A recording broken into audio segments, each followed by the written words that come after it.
Araw-araw, isa lang ang routine ko. Work, kain, tulog, repeat.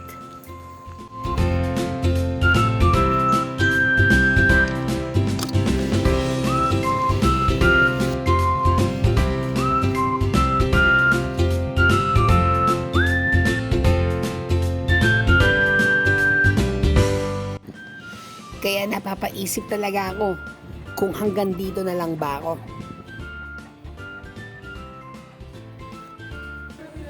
O baka may iba pa akong pwedeng gawin.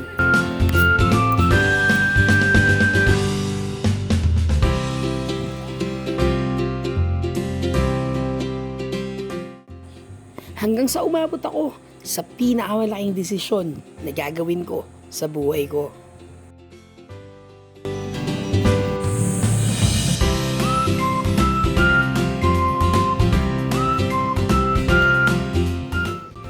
Iniwanan ko ang sweldo para sa pinapangarap kong kwento.